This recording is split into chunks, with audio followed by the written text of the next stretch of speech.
Students, कैसे आप सब? बढ़िया एकदम। तो चलिए आज स्टार्ट करते हैं डाकी यूनिट 5।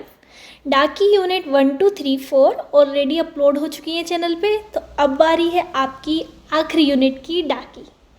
तो स्टार्ट कर दें क्या आपके आखिरी यूनिट? चलो चलिए स्टार्ट ही कर देते हैं, क्योंकि आपको अपनी डा कंप्लीट करनी होगी, क्योंकि आपके पेपर हैं क्लोज। तो चलिए स्टार्ट करते हैं यूनिट 5। यूनिट 5 आपकी बेस्ड है स्ट्रिंग मैचिंग्स पे। मतलब कि जैसे आपको दो टाइप की स्ट्रिंग्स दे दी जाती हैं, तो आपको मैच करके बताना है कि वो उसके अंदर है कि नहीं। जैसे एप्पल है तो एप्पल में आपको बताना है पीपी आता ही नहीं आता। तो इस टाइप से इसमें कुछ प्रॉब्लम्स हैं, आप समझोगे तो समझ जाओगे बहुत ईजीली।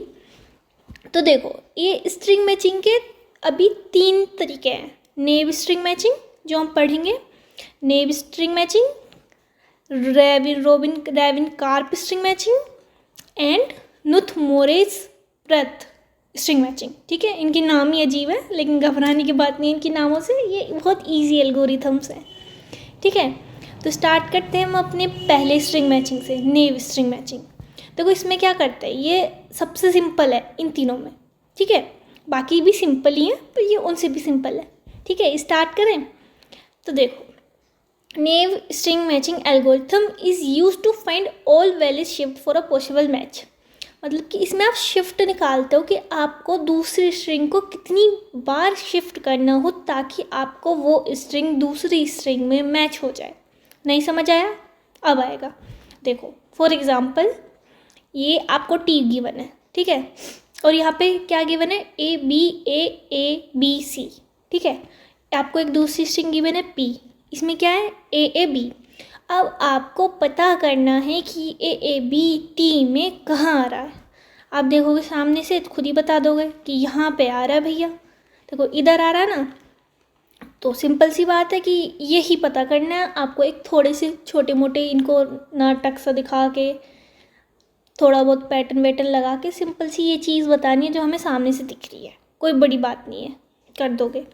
जैसे अब देखो करना कैसे है, उन्हें दिखाना कैसे है। ठीक है, देखो टी में क्या है, 6 एलिमेंट्स हैं। इसकी साइज़ क्या है, इसको लेंगे हम n is equal to 6। P में कितने एलिमेंट्स हैं, 3, तो उसको ले लेंगे एम इज इक्वल टू 3। अब देखो मैक्सिमम शिफ्ट कितने कर सकते हो आप। शिफ्ट मतलब कि जैसे ये अभी साथ साथ में है, अगर मैं इसको उठा के यहाँ लगा दूँ तो ये कैसा आ जाएगा, यहाँ ए आ जाएगा पी का, यहाँ ए आ जाएगा और यहाँ बी आ जाएगा। तो मतलब एक शिफ्ट हो गया, ऐसी करके एक और शिफ्ट यहाँ हो गया, ऐसी तीसरा शिफ्ट यहाँ हो गया, है ना। तो मैक्सिमम कितने शिफ्ट कर सकते हो आप, इसकी लेंथ माइनस इसकी लेंथ, तो ये हो जाते हैं आपके मैक्स शिफ्ट। इससे ज़्यादा आप शिफ्ट करोगे तो पी की बी वाली स्ट्रिंग इससे बाहर ही निकल जाएगी, है ना। इसलिए मैक्स शिफ्ट कितने होते हैं, एन माइनस एम। मतलब कि इसमें मैक्सिमम शिफ्ट कितने होंगे, 6 माइनस 3। ओके डन, आगे चलते हैं। अब देखो आपके पास टी है, आपके पास पी है, आपको बताना है कितनी मैक्स शिफ्ट आपको करने हैं ताकि आपको पी वाली स्ट्रिंग टी में मिल जाए। ठीक है, अंडरस्टूड। चलो अब देखो स्टेप 1 में क्या करेंगे, जो जहाँ है वैसे ही इसको मैच करना चालू कर देंगे। अब देखो पी लिख दिया नीचे, टी लिख दिया, ए मैचेस विद ए, कर रहा है match, B matches with B, कर रहा है match, A matches with A, कर रहा है मैच।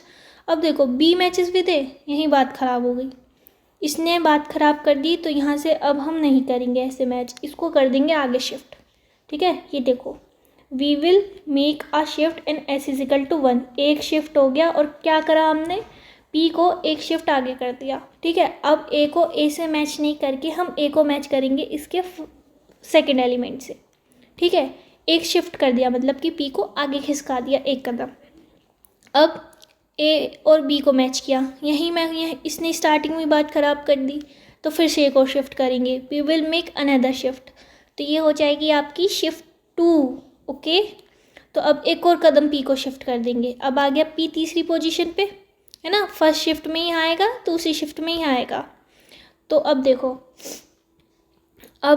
देखो A with matches with A perfectly, B matches with B, कर रहा है match, B matches with A, फिर से बात खराब, तो फिर से शिफ्ट करेंगे। जब तक शिफ्ट करते रहेंगे तब तक हमको मिल नहीं जाता। ठीक है, अब देखो be will make another shift S is equal to 3, तीसरा शिफ्ट किया आप। अब देखो तीसरा शिफ्ट किया तो बी मैचेस विद ए, नहीं मैच कर रहा, यह ख़राब हो गई बात, ठीक है। फिर एक और शिफ्ट करेंगे, we will make another shift, अब एस इज इक्वल टू 4, ठीक है। तो एक और शिफ्ट किया, बी मैचेस विद ए, यहाँ पे भी नहीं मैच हो रहा, एक और शिफ्ट करेंगे। अब देखो एस इज इक्वल टू 5, ठीक है। अब एक और बार यहाँ था ना पहले, अब भी यहाँ से पी यहाँ से स्टार्ट हो जाएगा, ये देखो ए मैचेस विद ए कर रहा है match, B matches with B कर रहा है match, A matches with A कर रहा है match, A matches with A कर रहा है मैच, मिल गया भाई, सारे एलिमेंट्स मैच कर रहे हैं, बस हो गई स्ट्रिंग मैच। तो कितने शिफ्ट्स लगे आपको? 5 शिफ्ट लगे। तो देखो इसमें कुछ करना था, कुछ था इसमें? तो कुछ भी नहीं। ये देखो क्या किया आपने, पहले तो सिंपल टीपी लिख ली, ठीक है, मैक्सिमम शिफ्ट निकाल लिया। मैक्सिमम शिफ्ट जैसे इसमें n-m था ना, इसमें कितने आएंगे आपको?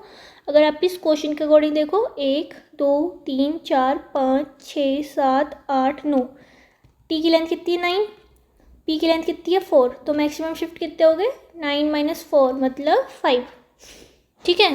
तो 5 है इसकी मैक्सिमम शिफ्ट्स। अब आपको करना क्या था, सिंपल पी और टी को लगा दिया और पहले मैच करना चालू किया। अगर जहाँ पे भी ऐसे कोई एलिमेंट आ जाए जो मैच नहीं हो रहा ऊपर वाले से, तो क्या करेंगे, आगे शिफ्ट कर देंगे। ऐसे यहाँ शिफ्ट कर दिया, फिर यहाँ पे ये मैच नहीं हो रहा था तो एक और शिफ्ट कर दिया, फिर यहाँ पे ये वाला मैच नहीं हो रहा था तो एक और शिफ्ट कर दिया, अब यहाँ पे ये मैच नहीं हो रहा था तो एक और शिफ्ट कर दिया, ठीक है। यहाँ ये भी मैच नहीं हो रहा था तो फिर एक और शिफ्ट कर दिया। अब अगर यहाँ पे भी मैच नहीं होता तो आपकी स्ट्रिंग ये बोल देते आपकी ये स्ट्रिंग मैच नहीं हो रही, ठीक है। ये है आपका सबसे पहला वाला नेव स्ट्रिंग मैचिंग। अब चलते हैं हम अपने दूसरे मेथड पे, ठीक है। हमारा दूसरा मेथड क्या है, रेविन-कार्प स्ट्रिंग मैचिंग, ठीक है। इसमें क्या होता है कि ये यूज़ करता है हैश फंक्शन को for string matching. Hash function को यूज़ करता है, जैसे आपने डाटा स्ट्रक्चर में पढ़ा होगा, हैश फंक्शन होता है आपका मोडुलो करके आप फंक्शन होता है, उससे करते हैं स्ट्रिंग मैचिंग। तो इसमें आपका क्वेश्चन क्या है कि for q is equal to 11 perform Rabin Karp string matching where p is equal to 26। तो इसमें आपको एक q गिवन होगा और आपको एक p गिवन होगा और आपको और स्ट्रिंग आपको गिवन होगी नीचे, तो आपको उसमें से स्ट्रिंग मैच करनी है। तो मतलब देखो क्या होता है, p गिवन है, q गिवन है, तो आपको बस ये याद रखो इसमें आपको कि जो आपका q है, ठीक है, उससे आपको क्या फाइंड करना है, p मोडुलो q फाइंड करना है। p तो आपको वो है जो आपको फाइंड करनी है, ठीक है, और t आपकी स्ट्रिंग है। तो आपको क्या करना है, सबसे पहले स्टेप है आप फाइंड करोगे p मोडुलो q, ठीक है। p और q क्वेश्चन में गिवन होंगे, आपको स्टेप याद रखनी है, स्टेप वाइज चलना है, आप कंफ्यूज नहीं होगे फिर। तो आपको सबसे पहले क्या करना है, आपको फाइंड करना है p मोडुलो q, ठीक है। Hence p is equal to 26, q is equal to 11। तो आप p मोडुलो q करोगे तो आपको मिल जाएगा 4, ठीक है। ये मतलब ऐसे क्वेश्चन है कि आपको सोचने पे मजबूर कर देंगे हम कर क्यों रहे हैं, क्योंकि आपके सिलेबस में, ठीक है। तो अब आपको क्या करना है, आपने p क्यों निकाल लिया, p मोडुलो q निकाल लिया, ख़त्म। अब आपको क्या करना है, now you have to pick two two consecutive pairs and take the mod of these pairs with q as shown below. मतलब कि आप ये देखो आपकी p कितनी डिजिट्स की है, ठीक है, आपकी p कितनी डिजिट्स की है, इसमें कितने डिजिट्स हैं, 2। तो आपको क्या करना है, जो आपकी स्ट्रिंग गिवन है उसमें से 2 एलिमेंट का पेयर बनाना चालू कर दो। यहाँ पे p कितने की है, 2 की, तो आपने 31 लिखा, 14 लिखा यहाँ से यहाँ और 41 लिखा, ठीक है। अगला आप देखोगे 15, 59, यहाँ से देखो, इधर देखो और फिर इधर से, मतलब 2 के पेयर बनाने हैं। 92, फिर 26, नीचे देखते जाओ, ठीक है, 65,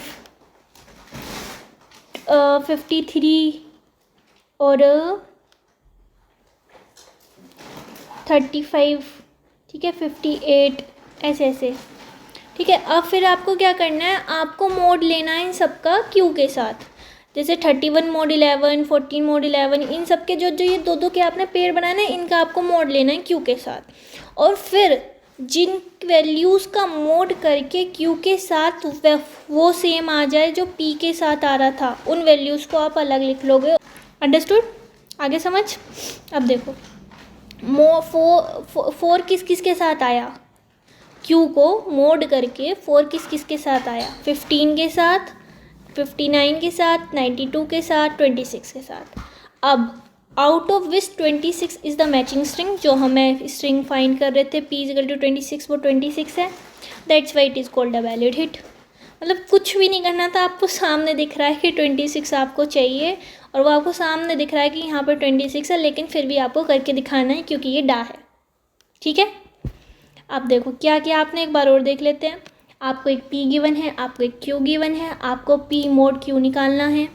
ठीक है, वो जो वैल्यू आएगी उसको अलग साइड में रख देनी है।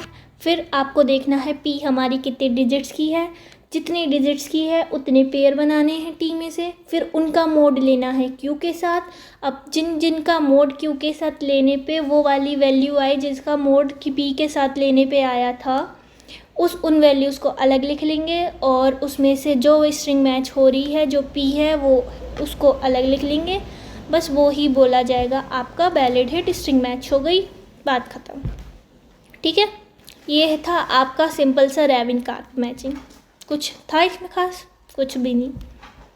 ठीक है, अब देखते हैं हम अपना तीसरा, जिसका नाम ही अजीब है, नुथमोरिस प्रत। ठीक है, के बोलेंगे हम इसे। अब देखो KMP क्या है।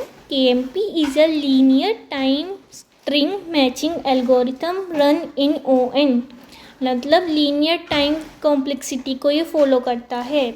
ये किसका कॉन्सेप्ट यूज़ करता है? Prefix and suffix for pi table generation. इसको आप जब समझोगे आपको समझ आ जाएगा। अभी आप सोच रहे होगे प्रीफिक्स सफिक्स क्या है, ये उल्ला उल्ला। तो देखो पहले आपको बनानी है पाई टेबल। पाई टेबल कैसे बनेगी? आपको पहले तो लिख लेना है टी। ठीक है, उसकी मार्किंग कर दो 1 2 3 4 5 6 7 8 9 10, नॉर्मल मार्किंग। फिर देखो पाई टेबल आप कैसे बनाओगे।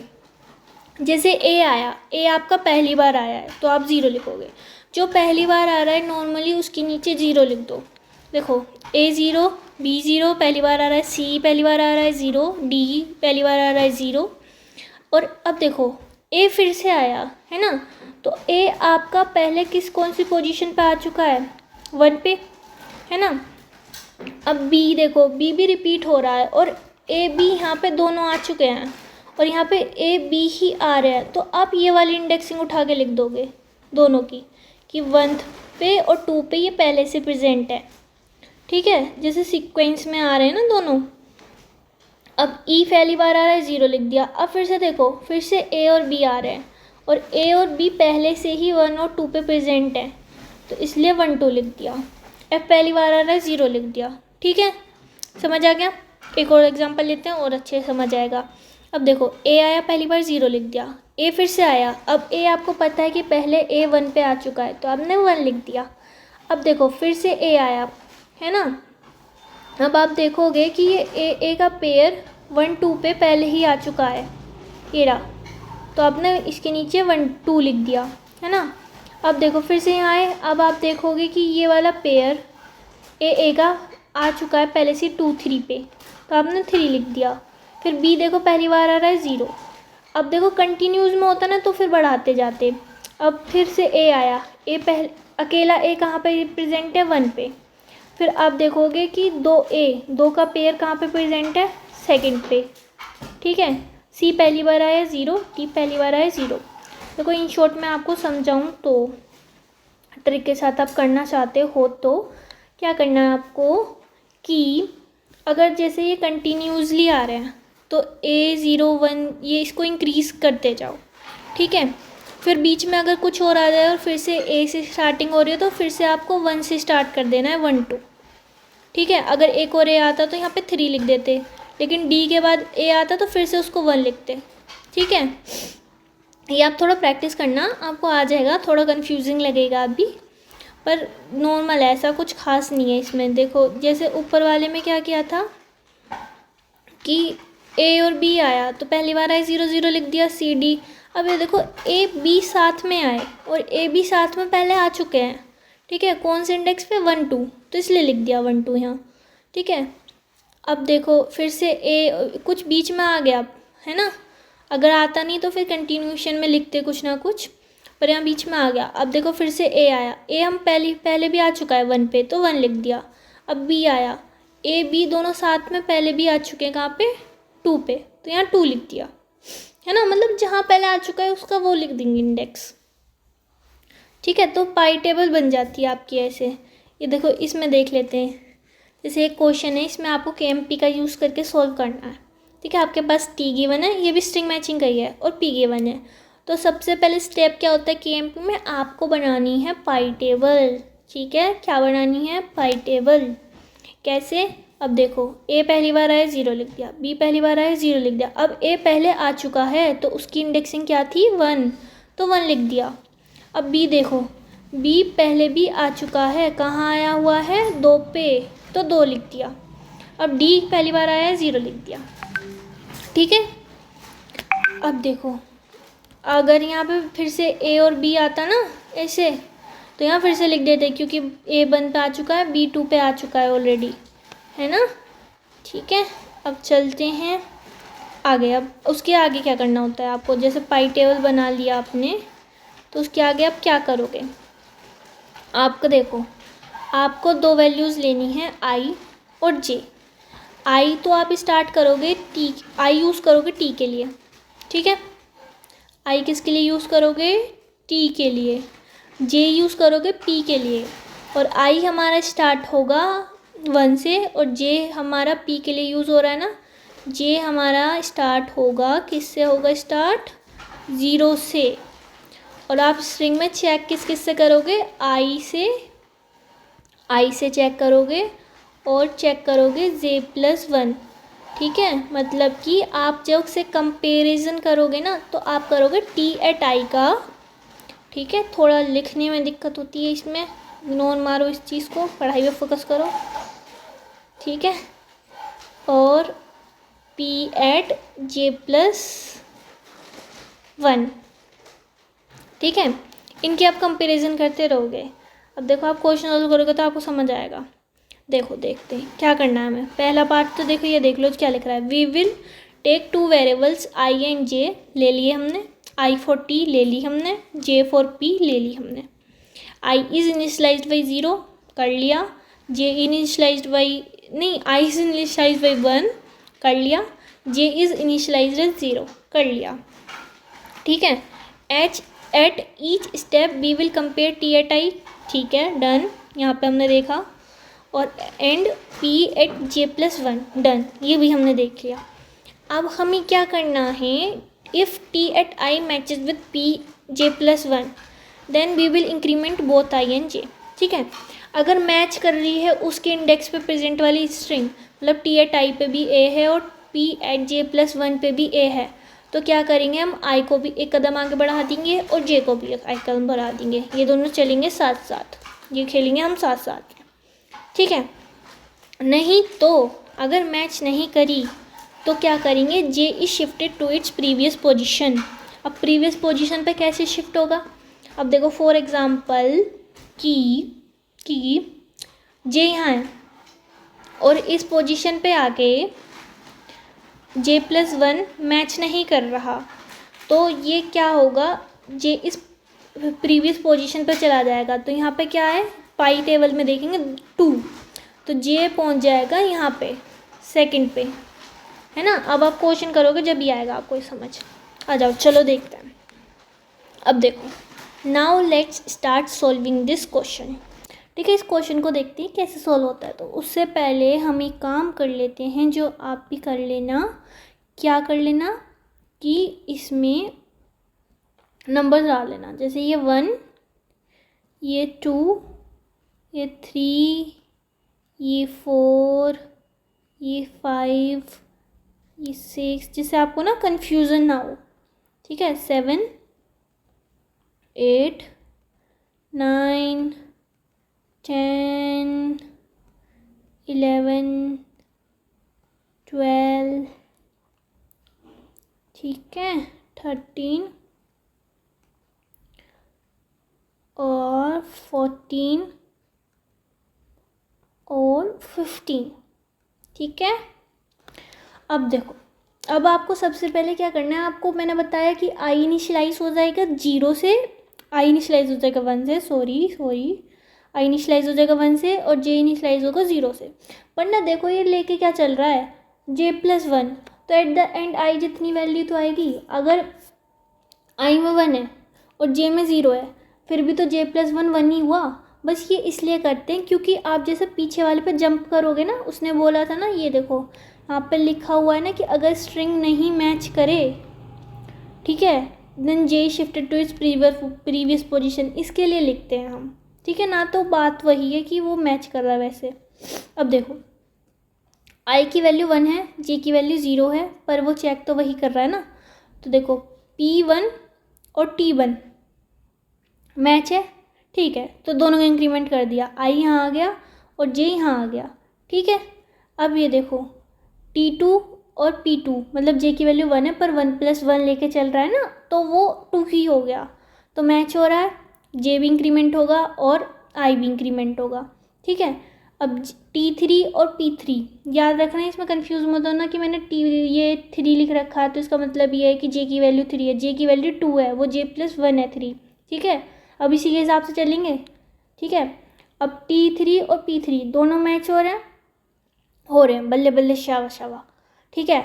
अब जे भी इंक्रीमेंट हो गया, आई भी इंक्रीमेंट हो गया, क्योंकि दोनों मैच हो रहे हैं। जैसे यहाँ लिखा हुआ है कि अगर वो Ti matches with Pj+1 then we will increment both I and J, ठीक है।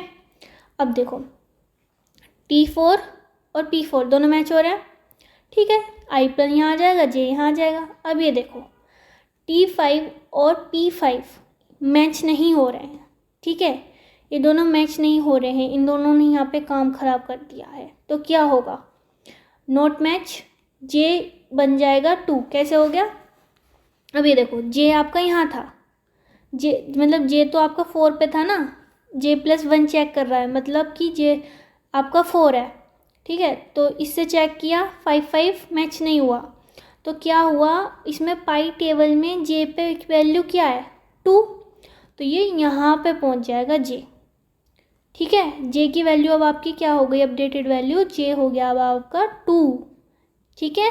अब याद रखना अब जे हो चुका है 2, ठीक है, J2 हो गया। अब ये देखो अब ये फिर से चेक करेगा, आई तो आपका यहीं था 5 पे, है ना, ये रहा, आई तो आपका 5 पे ही था, जे आपका 2 हो गया, तो 2+1 क्या हुआ 3, तो अब ये फिर से चेक करना चालू करेगा। आई 5 से चेक किया इसने J2+1, तो आई 5 पे क्या है C और P3 पे क्या है A, तो मैच नहीं हुआ, तो फिर से वही वाली चीज़ होगी, जे आपका कहाँ था, यहाँ था, तो जे की पाई टेबल में क्या वैल्यू 0, तो ये जे पहुँच जाएगा आपका 0 पे, ठीक है। अब जे आपका इधर आ गया, ठीक है। अब ये फिर से चेक करेगा, पी आई तो आपका वही है 5, ठीक है, जे आपका 0 हो गया, 0+1 1, तो अब इसने चेक किया P8 1 और T8 5 पे क्या था, T8 5 पे C था और 0+1 A, अब ये फिर से मैच नहीं हो रहा। अब ऐसी कंडीशन अगर आ जाए कि जे की वैल्यू 0 है और वहाँ पे भी स्ट्रिंग मैच नहीं हो रही है, वो करेक्टर मैच नहीं हो रहा है, तो उस केस में आप इंक्रीमेंट कर दोगे आई, ठीक है। अगर जे 0 हो जाए और वहाँ पे भी टी की स्ट्रिंग मैच ना हो तो आप इंक्रीमेंट कर दोगे आई रिपीट, ठीक है। अब देखो अब आपने आई इंक्रीमेंट कर दिया, ठीक है, जे आपका 0 पे था और आपने आई इंक्रीमेंट कर दिया, डैट मीन्स कि क्या, डैट मीन्स कि अब आई आ गया है आपका 6 पे, ठीक है। इसमें यही होता है कि पहले जैसे उसमें मैच करते थे ना, उसमें स्टार्टिंग से मैच हो जाता था, तो इसमें स्टार्टिंग से नहीं होता है, आगे से ही चालू हो जाता है। अब आपका आई हो चुका है 6, जे आपका 0 है, फिर से चालू किया इसने, जे 0+1 1, तो T8 6 पे क्या है आपका A और 0+1 पे क्या है A, मैच हो रहा है, ठीक है, बल्ले बल्ले दोनों इंक्रीमेंट कर दिए, आई आपका आ गया अब यहाँ, ठीक है, आई यहाँ आ गया और जे आपका आ गया यहाँ, तो J+1 चेक करेगा 2 से, तो दोनों में B है, 7 पे भी B है और 2 पे भी B है, मैच हो रहा है, दोनों इंक्रीमेंट कर दिए। अब आई हो गया आपका 8, ठीक है, आई यहाँ आ गया और जे आपका यहाँ आ गया, तो अब इन दोनों को मैच करेगा, ठीक है। अब ये देखो J8 पे क्या है, मतलब T8 पे क्या है C, और P8 3 पे क्या है A, मैच नहीं हो रहा है। तो क्या होगा, ये अब पीछे वाले को देखेगा 0, ठीक है, तो ये J की वैल्यू फिर से अपडेट कर देगा 0, ठीक है। और I आपका कहाँ पे था, I आपका 8 पे ही था।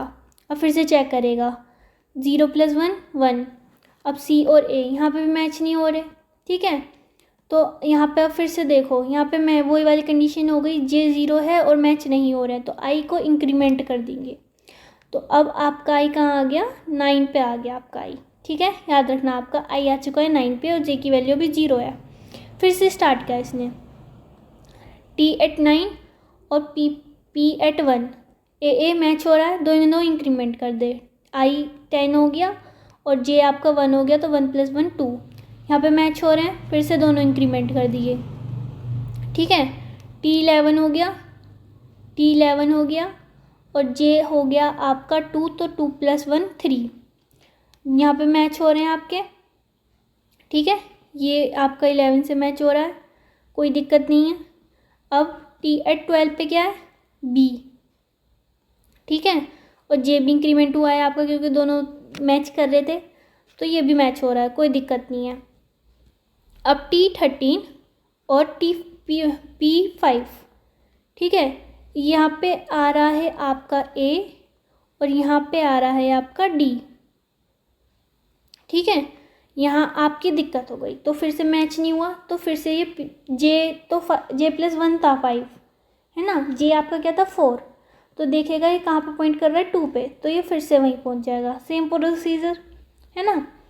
तो फिर से वहाँ पहुँच गया, तो J + 1 1, J + 1 3 हो गया, ठीक है। तो 13 से मैच किया इसने, 2 पे था ना, 2 + 1 3, तो यहाँ पे मैच हो रहा है, तो I++ और J++, तो I यहाँ आ गया आपका 14 पे और J हो गया आपका 4, ठीक है। अब T14 चेक किया, क्या किया, T14 चेक किया और P4 चेक किया, दोनों मैच हो रहे हैं DB, तो I++ और J++।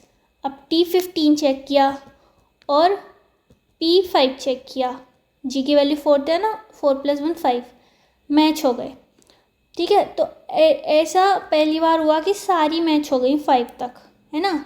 तो एट लास्ट हमको ये पूरी स्ट्रिंग मैच हो गई इस पॉइंट पे आके, है ना। तो the string matching using KMP match is complete, ठीक है। तो यहाँ आपकी पूरी स्ट्रिंग मैच हो गई। अगर यहाँ पे भी आके आपकी स्ट्रिंग मैच नहीं होती 15 पे भी, तो आप बोल देते स्ट्रिंग मैच नहीं हुई है, पर यहाँ पे मैच हो गई।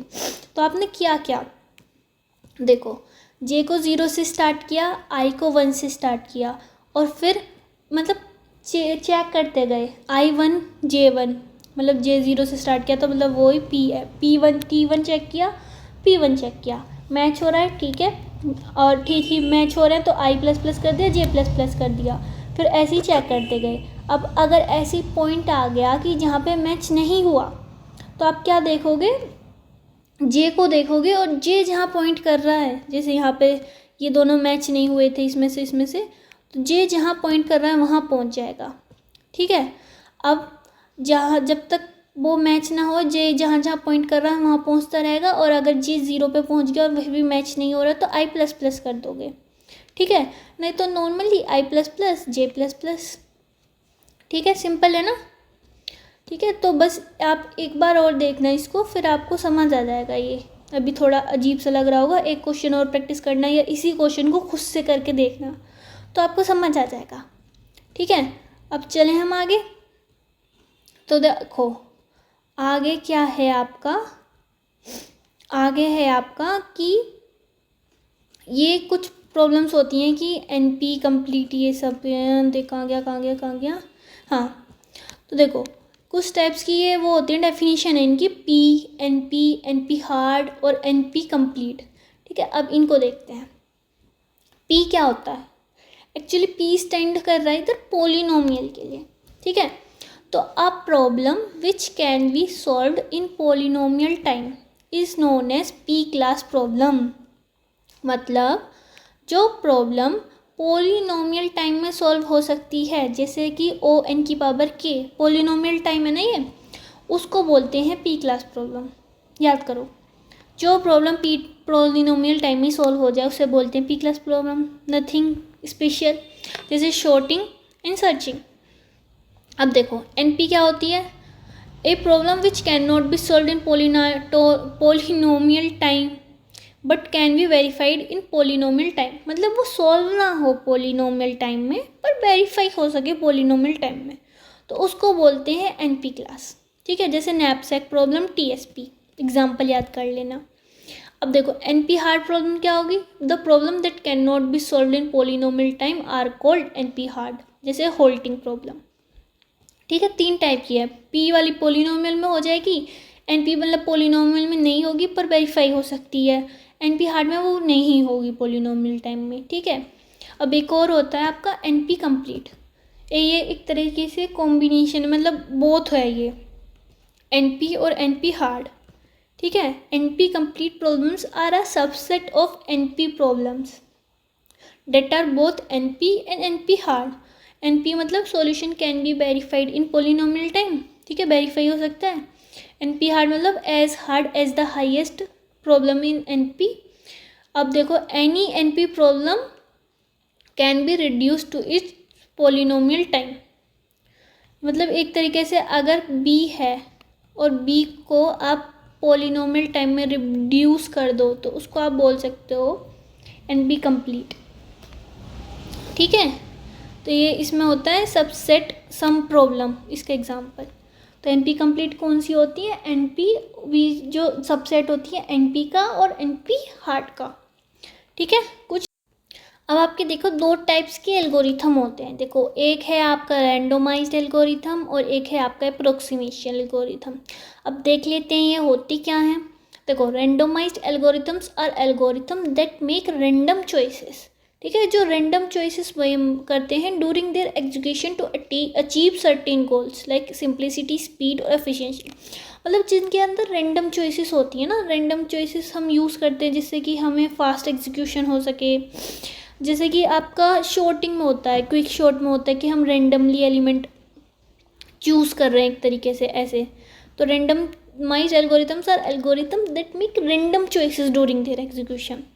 In the context of the randomized algorithm play a significant role in solving complex problems where determination approaches may be inefficient or hard to implement। मतलब डिटरमाइन करना ऐसे केसेस जहाँ पे डिटरमाइन करना सॉल्यूशन थोड़ा हार्ड पड़ता है, तो वहाँ पे हम रैंडमाइज्ड एल्गोरिथम यूज़ करते हैं। ठीक है, जैसे लेस वेगेस एल्गोरिथम और मोंटी कार्लो एल्गोरिथम। ठीक है, अब देखो एप्लीकेशन कहाँ है रैंडोमाइज्ड एल्गोरिथम्स की, शॉर्टिंग एंड सर्चिंग में। जैसे कि randomized quick sort achieve expected ON log run time, graph algorithms में। ठीक है, हैशिंग में रैंडमाइज्ड होते हैं ना, इसमें कुछ हैशिंग में जैसे फंक्शन यूज़ करते हैं तो वो रैंडम फंक्शन यूज़ कर लेते हैं। क्विक शॉर्ट में हमें एलिमेंट फाइंड करना होता है तो रैंडम एलिमेंट चूज़ कर लेते हैं, पाइवोट। तो मतलब एक तरीके से रैंडम चॉइसेस जहाँ हम मेंटेन कर रहे हों, क्योंकि वहाँ पे एक आंसर डिटरमाइन करना बहुत थोड़ा डिफ़िकल्ट हो रहा हो, है ना, तो वहाँ पे हम रैंडमाइज्ड एल्गोरिथम का यूज़ करते हैं। जैसे for example quick short, hashing, graph. ठीक है, ये सब आपको लिख के आना है। अब आपका है अप्रोक्सीमेशन एल्गोरिथम। तो देखो approximation algorithms are a class of algorithms used to find near optimal solution.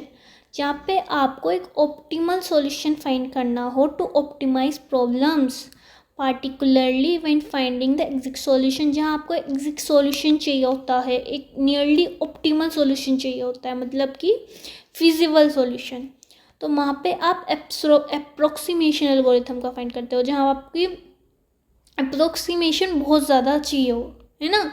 जैसे कि NP हार्ड में होता है, these algorithms are design to run efficiently and provide guarantee on the quality of solution. ठीक है, जहाँ पे आपकी एफिशिएंसी ज़्यादा चाहिए होती हो, है ना, और डिटर्मिनेशन उसका अप्रोक्सीमेशन ज़्यादा हो इन शॉर्ट।